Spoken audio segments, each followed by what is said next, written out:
കേരളത്തിൻ്റെ സാംസ്കാരിക നഗരിയായ തൃശ്ശൂരിലും മുഴങ്ങിക്കേൾക്കുന്നത് വികസന കാഹളം. വികസനത്തിൻ്റെ അനന്ത സാധ്യതകളാണ് കഴിഞ്ഞ നാളുകളിൽ തൃശ്ശൂർ തൊട്ടറിഞ്ഞത്. തൃശ്ശൂരിൻ്റെ വികസന യാഥാർത്ഥ്യങ്ങളുടെ നേർക്കാഴ്ചകളുമായി നവകേരളം നവമുന്നേറ്റം.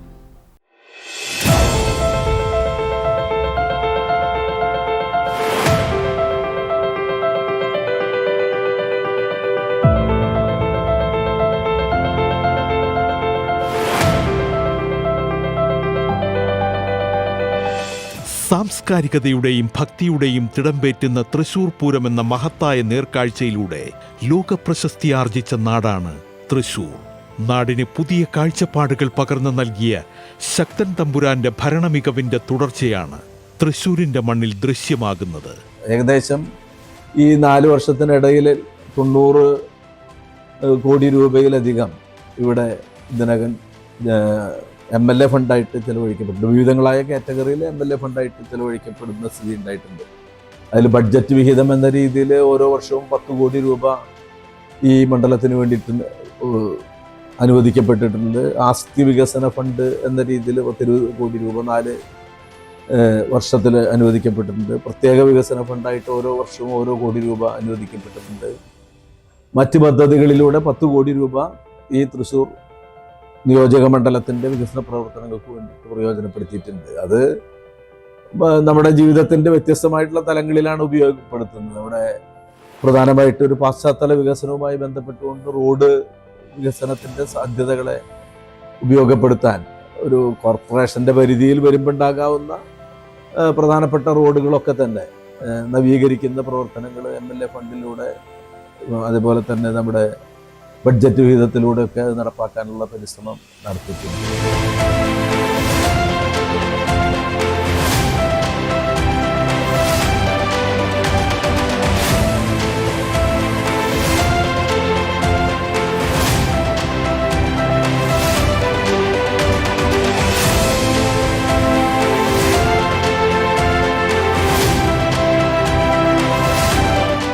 സമഗ്ര മേഖലകളിലും വികസനത്തിന്റെ കയ്യൊപ്പ് ചാർത്തിയാണ് തൃശ്ശൂർ മുന്നേറുന്നത്. ആരോഗ്യരംഗത്തെ മികവ് ലക്ഷ്യമാക്കി 254 കോടി രൂപയുടെ വികസന പ്രവർത്തനമാണ് മെഡിക്കൽ കോളേജിൽ നടപ്പാക്കുന്നത്. ആരോഗ്യരംഗത്ത് നമ്മുടെ ജനറൽ ഹോസ്പിറ്റൽ തൃശ്ശൂർ ജില്ലാ ആശുപത്രിയായിരുന്നു, ഇപ്പോൾ ജനറൽ ഹോസ്പിറ്റലാണ് കോർപ്പറേഷൻ്റെ പരിധിയിൽ വരുന്നതാണ്. അവിടെ കുട്ടികളുടെയും അതുപോലെ തന്നെ സ്ത്രീകളുടെയും പ്രത്യേകമായൊരു ബ്ലോക്കും അതിൻ്റെ പ്രവർത്തനം അതിൻ്റെ വർക്ക് ആരംഭിച്ചിട്ടുണ്ട്. അതിലേക്ക് 1.5 കോടി രൂപ നമ്മുടെ 2 കോടി രൂപയോളം അവിടെ ഇതിനകം MLA ഫണ്ടായിട്ട് അവിടെ ചെലവഴിക്കാൻ വേണ്ടി പോകുന്നുണ്ട്. പിന്നെ ആധുനികമായിട്ടുള്ള എല്ലാ ചികിത്സാ രീതികളും സൗകര്യങ്ങളും നേരത്തെ തന്നെ സുനിൽകുമാറുള്ള കാലത്ത് തന്നെ അവിടെ ഹൃദയ ശസ്ത്രക്രിയ ഉൾപ്പെടെ അതുപോലെ ഏറ്റവും കൂടുതൽ നമ്മുടെ പ്രസവവുമായി ബന്ധപ്പെട്ടുള്ള സൗകര്യങ്ങൾ വികസിപ്പിച്ചെടുക്കുന്നതിലൊക്കെ അവിടെ നല്ലപോലെ സൗകര്യപ്പെടുത്താൻ കഴിഞ്ഞിട്ടുണ്ട്. ജനറൽ ഹോസ്പിറ്റലിൽ ഇപ്പോൾ നമ്മുടെ നാട്ടിലെ ഏറ്റവും പാവപ്പെട്ട രോഗികൾക്കുൾപ്പെടെ നല്ല ഒരു ചികിത്സാ സൗകര്യം ഒരുക്കുന്ന കേന്ദ്രമായിട്ട് തൃശ്ശൂരിലെ ജനറൽ ഹോസ്പിറ്റലിനെ മാറ്റിയെടുക്കാൻ കഴിഞ്ഞിട്ടുണ്ട്. അതിലേക്ക് ഫണ്ട് MLAയുടെ ഫണ്ട് വിഹിതം നല്ലതുപോലെ ഉപയോഗപ്പെടുത്താൻ ശ്രമിച്ചിട്ടുണ്ട്.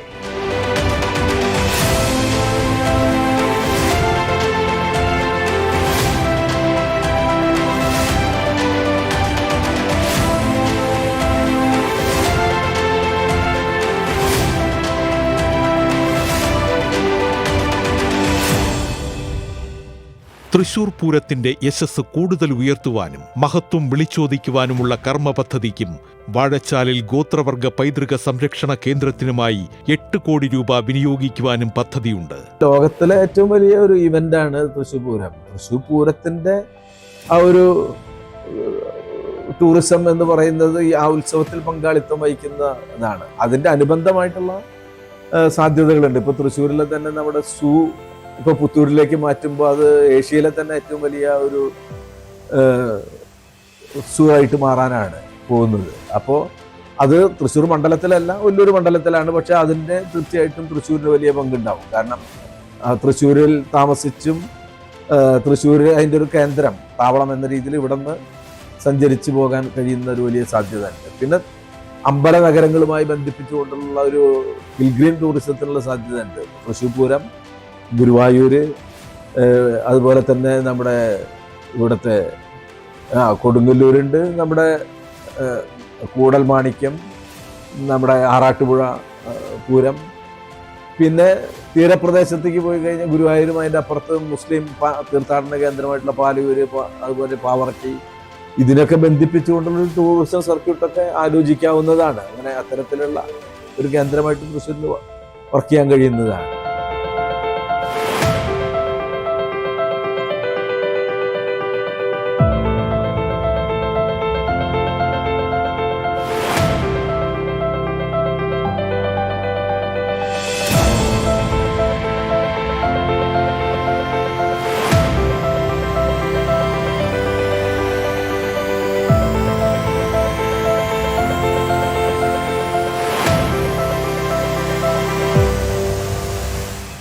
വിദ്യാഭ്യാസ രംഗത്തെ എല്ലാ സ്ഥാപനങ്ങളും, വിശേഷിച്ച് നമ്മുടെ പൂങ്കുന്നം സ്കൂള്, വില്ലടം സ്കൂള് ഉൾപ്പെടെയുള്ള നിരവധി ഈ മണ്ഡലത്തിൻ്റെ പരിധിയിൽ വരുന്ന എല്ലാ സ്കൂളുകളെയും അതിൻ്റെ കെട്ടിടങ്ങളും അതിൻ്റെ ലൈബ്രറി, അതിൻ്റെ ലാബ് ഉൾപ്പെടെയുള്ള സംവിധാനങ്ങൾ മെച്ചപ്പെടുത്തുന്നതിന് വേണ്ടിയിട്ടുള്ള ഫണ്ട് MLAയുടെ ഫണ്ടിൽ നിന്ന് ഉപയോഗപ്പെടുത്താനുള്ള ശ്രമം ഉണ്ടായിട്ടുണ്ട്. എല്ലാ സ്കൂളുകൾക്കും മെച്ചപ്പെട്ട സൗകര്യം ഉണ്ടാക്കാൻ ആവശ്യപ്പെടുന്നതനുസരിച്ചും ആവശ്യം മനസ്സിലാക്കിക്കൊണ്ടും MLA നല്ലപോലെ അതിനകത്ത് ഫണ്ട് നിക്ഷേപിച്ചു.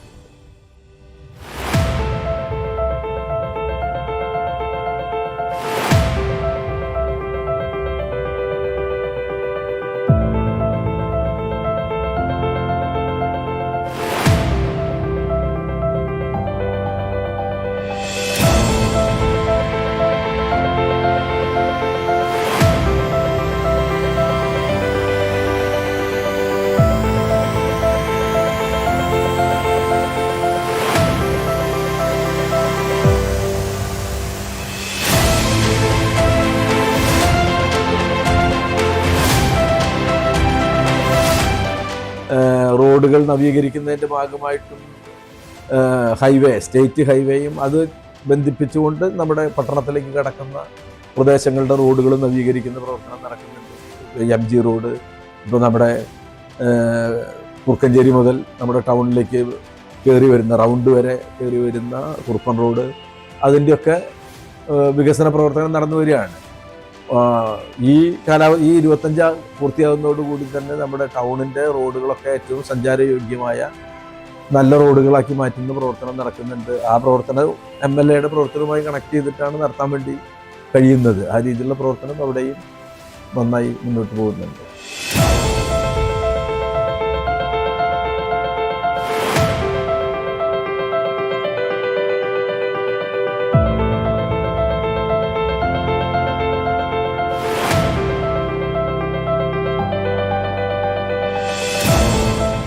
₹6 കോടി ചെലവഴിച്ചുള്ള പയ്യന്നൂർ സുവോളജിക്കൽ പാർക്കാണ് ഏറെ ശ്രദ്ധേയമായ മറ്റൊരു പദ്ധതി. സായാഹ്നങ്ങളെ സമ്പുഷ്ടമാക്കുക എന്ന ലക്ഷ്യത്തോടെ ₹6 കോടി ചെലവഴിച്ചുള്ള പുനൂർ പാർക്കിനും നടപടിയായി. ശക്തൻ മാർക്കറ്റിനായി അനുവദിച്ചിരിക്കുന്നത് ₹5 കോടി. നമ്മുടെ തൃശ്ശൂരിൻ്റെ ആവശ്യം എന്ന് പറഞ്ഞു കഴിഞ്ഞാൽ ഇവിടുത്തെ തിരക്ക് ഇപ്പോൾ നമുക്ക് അനുഭവപ്പെടുന്ന ടൗണിലേക്ക് വരുന്ന എല്ലാ റോഡുകളും വന്നു ചേരുന്ന എല്ലാ ജംഗ്ഷനുകളിലും അല്ലെങ്കിൽ എല്ലാ ബൗത്തുകളിലും ഭയങ്കര തിരക്ക് അനുഭവപ്പെടുന്ന സ്ഥിതിയുണ്ട് വാഹനങ്ങളുടെ. അപ്പോൾ സാധിക്കുന്നുണ്ടെങ്കിൽ ഫ്ലൈ ഓവറുകളും അത്തരത്തിലുള്ള സംവിധാനങ്ങൾ ഉണ്ടാക്കണം. അതൊരു MLAയുടെ മാത്രമായി വരുന്ന ഇതല്ല. എന്നാലും കേന്ദ്ര ഫണ്ട് ഉൾപ്പെടെ കിട്ടിയാലാണ് നമുക്ക് അതിനാവശ്യമായിട്ടുള്ള ഫണ്ട് ഉപയോഗപ്പെടുത്താൻ പറ്റുക. അത് MPയും അതുപോലെ തന്നെ MLAയും സ്റ്റേറ്റ് ഗവൺമെൻറ്റും സെൻട്രൽ ഗവൺമെൻറ്റും ഒക്കെ ആയി യോജിച്ചുകൊണ്ട് കൂടിയിരുന്ന ഒരു നല്ല ഒരു പദ്ധതി ഉണ്ടാക്കി നടപ്പാക്കേണ്ടതാണ്. അത്തരത്തിലുള്ള പ്രവർത്തനങ്ങളിൽ തീർച്ചയായിട്ടും MLA മുൻകൈ എടുത്തുകൊണ്ട് ചെയ്യേണ്ട വർക്കുകളും ചർച്ചകളും നടത്താൻ MLA സന്നദ്ധമായിട്ടുണ്ട്. എനിക്ക് തോന്നുന്നു ചേംബർ ഓഫ് കൊമേഴ്സ് ഉൾപ്പെടെയുള്ള സംവിധാനങ്ങളുമായിട്ടുൾപ്പെടെ കോർപ്പറേഷനായിട്ടുള്ള ഒക്കെ ആയിട്ട് ചർച്ച ചെയ്യണമെന്ന് ഞങ്ങൾ ആലോചിച്ചിട്ടുണ്ട്. അതിൻ്റെ ആ പ്രവർത്തനങ്ങളുമായിട്ട് MLA മുന്നോട്ട് പോകുന്നുണ്ടെന്നാണ് ഞാൻ മനസ്സിലാക്കുന്നത്.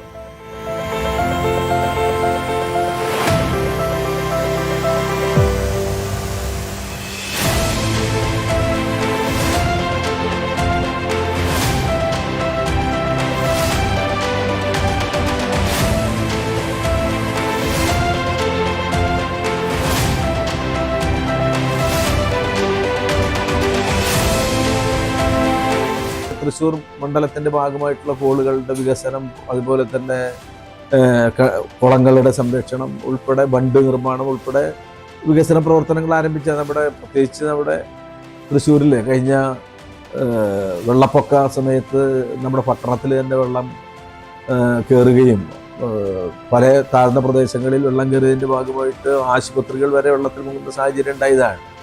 അപ്പോൾ റീബിൽഡ് കേരളയുടെ പ്രവർത്തനത്തിൻ്റെ ഭാഗമായിട്ട് അത്തരം കേന്ദ്രങ്ങളിലെ വെള്ളക്കെട്ട് ഒഴിവാക്കാൻ ആവശ്യമായിട്ടുള്ള സ്ലൂയിസുകൾ നിർമ്മിക്കുന്ന പ്രവർത്തനം ഉൾപ്പെടെ അന്ന് ആരംഭിച്ച് അത് പൂർത്തിയാക്കി വരികയാണ് ഇപ്പോൾ അതേപോലെ തന്നെ കോളുകളിൽ കൂടുതൽ അവിടുത്തെ ചണ്ടി നീക്കുന്നതും അതുമായി ബന്ധപ്പെട്ടുള്ള പ്രവർത്തനങ്ങൾക്കും ബണ്ട് നിർമ്മിക്കുന്ന പ്രവർത്തനങ്ങൾക്കൊക്കെ MLA ഫണ്ട് ഉപയോഗപ്പെടുത്തുന്ന രീതി ഉണ്ടായിട്ടുണ്ട് എന്നാണ് ഞാൻ മനസ്സിലാക്കിയത്. ആ രംഗത്തും നല്ല മുന്നേറ്റം ഉണ്ടാക്കാൻ നമുക്ക് MLAക്ക് സാധിച്ചിട്ടുണ്ട്.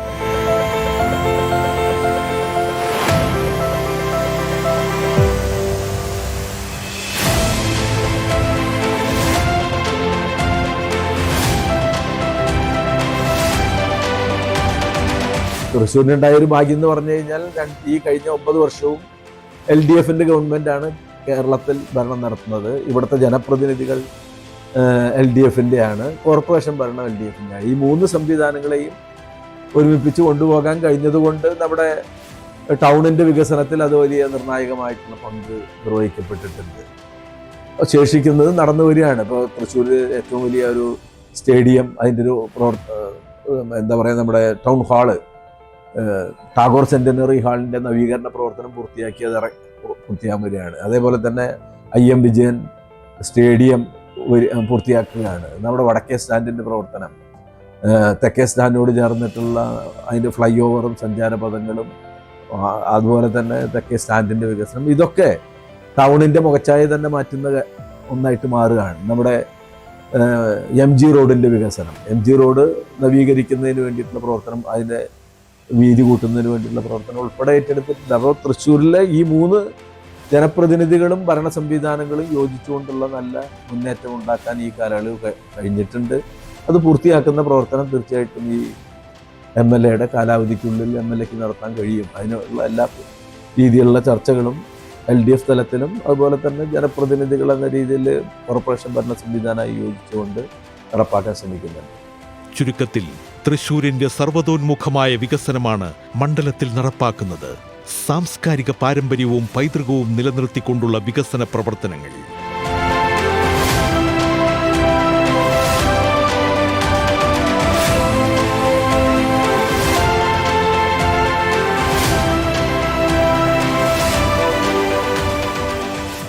സർവ്വമേഖലകളിലും വികസന പെരുമ്പറ മുഴക്കി ഉയർന്നു നിൽക്കുകയാണ് തൃശൂർ മണ്ഡലം.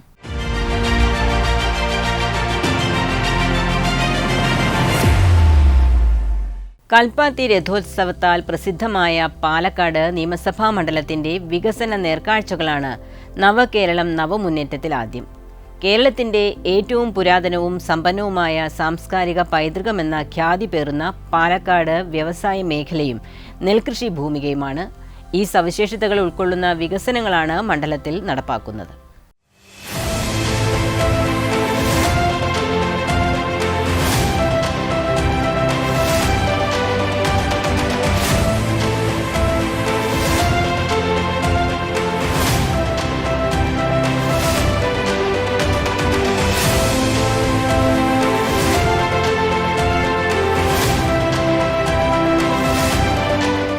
പാലക്കാട് ജില്ലയിലെ പാലക്കാട് നഗരസഭയും പാലക്കാട് താലൂക്കിലെ കണ്ണാടി, പിരായിരി എന്നീ ഗ്രാമപഞ്ചായത്തുകളും ആലത്തൂർ താലൂക്കിലെ മാത്തൂർ ഗ്രാമപഞ്ചായത്തും ഉൾക്കൊള്ളുന്ന നിയമസഭാ മണ്ഡലമാണ് പാലക്കാട്.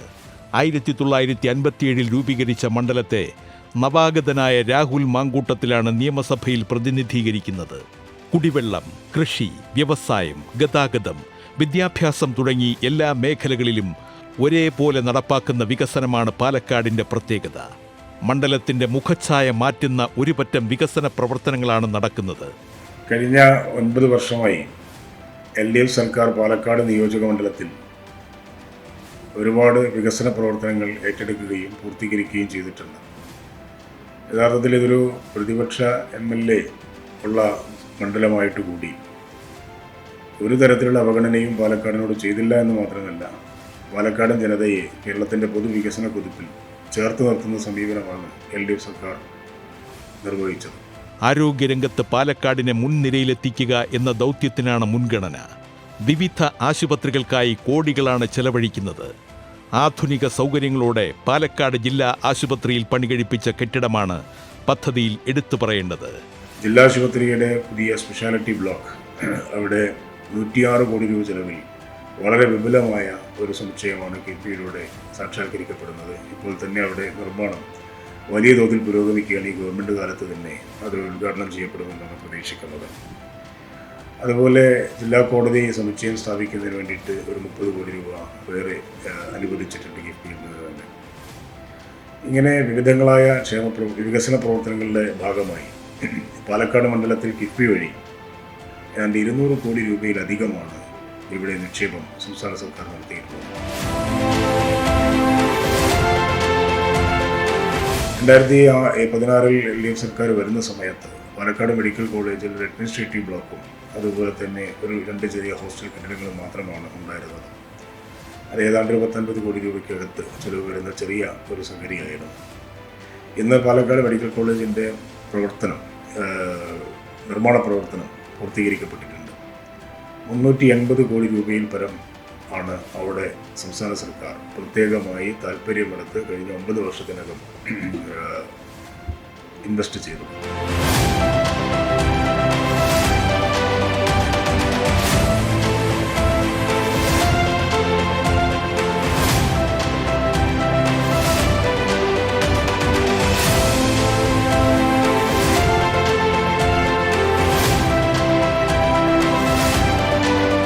വിവിധ മേഖലകളിലെ അടിസ്ഥാന സൗകര്യങ്ങൾ വികസിപ്പിക്കാനും പ്രത്യേക പദ്ധതികൾ ആവിഷ്കരിച്ചു.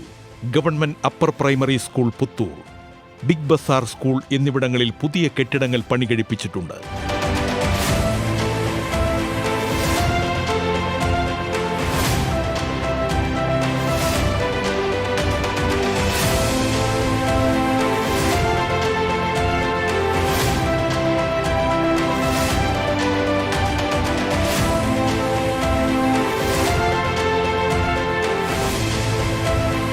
നമ്മുടെ പാലക്കാട് മണ്ഡലത്തിൽ തന്നെ വിക്ടോറിയ കോളേജ് ഏറ്റവും പ്രശസ്തമായ ഒരു സ്ഥാപനമാണ്. കേരളത്തിൽ തന്നെ അറിയപ്പെടുന്ന ഒരു സ്ഥാപനമാണ്.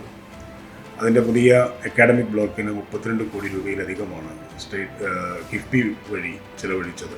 അത് പൂർത്തീകരിക്കുകയും അതിപ്പോൾ വിദ്യാർത്ഥികൾക്ക് തുറന്നു കൊടുക്കുകയും ചെയ്തിട്ടുണ്ട്.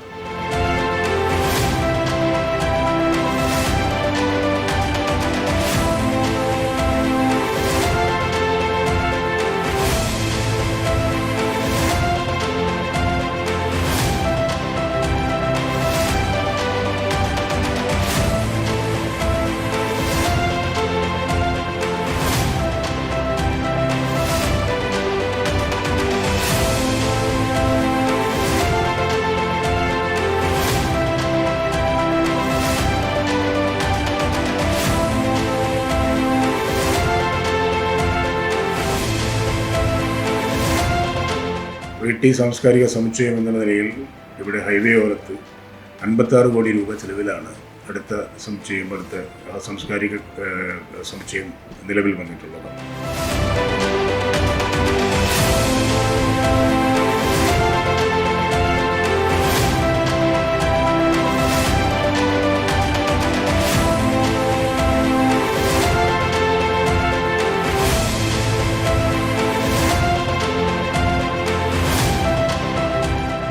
മണ്ഡലത്തിന്റെ സാംസ്കാരിക മേഖലയ്ക്ക് ഉണർവേകുന്ന പദ്ധതിയും വിഭാവനം ചെയ്തിട്ടുണ്ട്. ഭട്ടതിരിപ്പാട് കൾച്ചറൽ സെന്ററിൽ പണികഴിപ്പിച്ച കെട്ടിടമടക്കം സാംസ്കാരിക രംഗത്തെ ഇടപെടലുകൾ വികസനത്തിന്റെ അടയാളങ്ങളായി മാറുകയാണ്.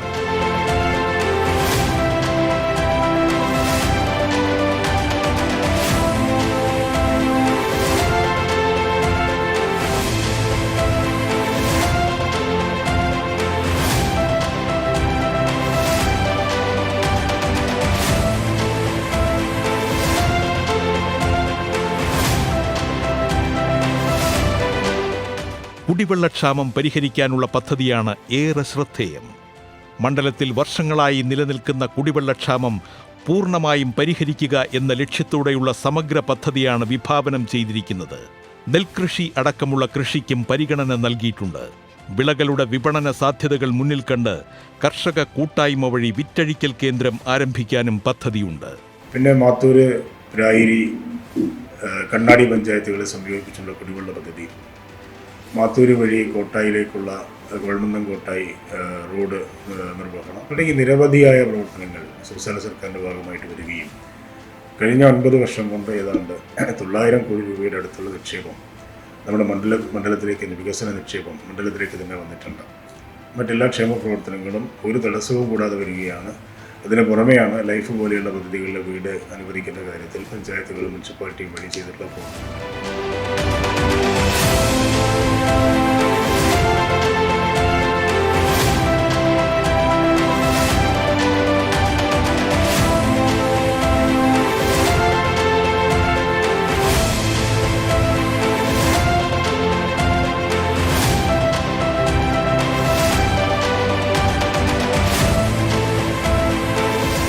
ഏത് നിലയ്ക്കും പ്രതിപക്ഷം MLA ആണ് എന്നുള്ളത് കൊണ്ട് അവഗണന അല്ല നടത്തിയിട്ടുള്ളത്. മറിച്ച് പാലക്കാടൻ ജനതയെ രാഷ്ട്രീയ ഭേദമന്യേ വികസന പ്രവർത്തനങ്ങളിൽ യാതൊരു കലർപ്പും കാണിക്കാതെ പാലക്കാട് ജനതയെ ചേർത്ത് പിടിക്കുന്ന ഒരു സമീപനമാണ് LDF സർക്കാർ നിർവഹിച്ചിട്ടുള്ളത്. അത് തുടരുക തന്നെ ചെയ്യും എന്നാണ് സംസ്ഥാന സർക്കാരിൻ്റെ ഭാഗത്തു നിന്ന് നിങ്ങൾക്ക് കിട്ടിയിട്ടുള്ള ഉറപ്പ്. അത് പാലക്കാട് ജനത തിരിച്ചറിയുന്നുണ്ട്.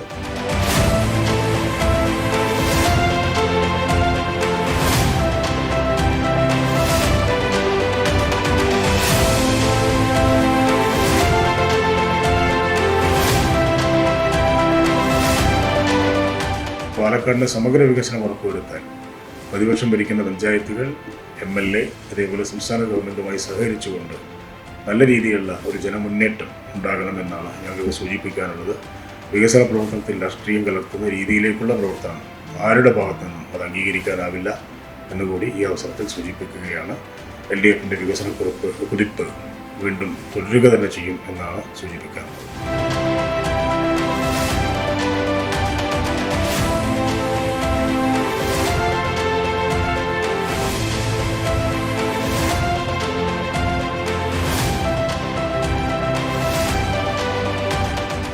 സമസ്ത മേഖലയിലും ഒരുപോലെ നടത്തുന്ന വികസനങ്ങളാണ് പാലക്കാടിന് കരുത്താകുന്നത്.